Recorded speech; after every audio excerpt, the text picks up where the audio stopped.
मैं मेरे संबंधों को संभालूं कि उड़ीसा के भाग्य की चिंता करूं। तब मैंने रास्ता चुना कि मैं उड़ीसा के उज्जवल भविष्य के लिए अपने आप को खपा दूंगा। उसके लिए मेरे संबंधों को मुझे अगर बलि चढ़ाना पड़ेगा तो मैं उड़ीसा की भलाई के लिए बलि चढ़ाऊंगा। कहा जाए तो काफी अच्छे संबंध थे नवीन पटनायक जी के साथ, उन्होंने कई मुद्दों पर आपको सपोर्ट किया। अब आप लोगों का अलायंस नहीं है और आपस में एक दूसरे से लड़ रहे हैं, किस तरह से आप देखते हैं? हिंदुस्तान के सभी राजनीतिक दलों के नेताओं के साथ हमारे संबंध अच्छे ही हैं और लोकतंत्र में हमारी दुश्मनी नहीं होती है, संबंध अच्छे होने ही चाहिए।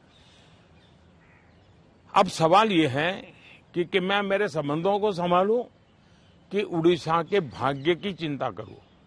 तब मैंने रास्ता चुना कि मैं उड़ीसा के उज्जवल भविष्य के लिए अपने आप को खपा दूंगा।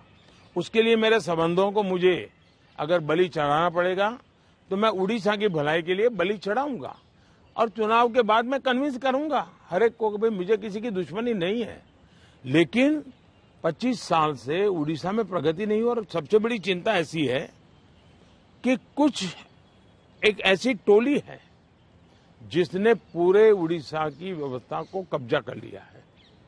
ऐसा लगता है पूरी व्यवस्था को बंधक बना दिया है और जब इतना बंधक बना दिया है तो बहुत स्वाभाविक है कि उड़ीसा अगर उस बंधनों से बाहर आएगा तो उड़ीसा खिलेगा। उड़ीसा की अस्मिता का सवाल है। इतने प्राकृतिक संसाधन है उड़ीसा के पास, एक समृद्ध राज्य के गरीब लोग देख करके दुख होता है। हिंदुस्तान के समृद्ध राज्यों में उड़ीसा है, इतनी प्राकृतिक संपदा है और हिंदुस्तान के गरीब लोगों के राज्य में भी उड़ीसा है। तो इसके लिए सरकार जिम्मेवार है और इसलिए उड़ीसा के लोगों को उनका हक मिलना चाहिए, उड़ीसा को उसकी अस्मिता मिलनी चाहिए। उड़ीसा का भाग्य बदलने वाला है, सरकार बदल रही है। मैंने कहा है कि उड़ीसा की वर्तमान सरकार की एक्सपायरी डेट 4 जून है और 10 जून को बीजेपी का मुख्यमंत्री उड़ीसा में शपथ लेगा। मोदी जी, बंगाल में भी ताबड़तोड़ एक टक्कर की लड़ाई चल रही है, आपके भी बहुत कैंपेनिंग वहां पे आपने की है और अभी आप शायद फिर जाने वाले हैं बंगाल।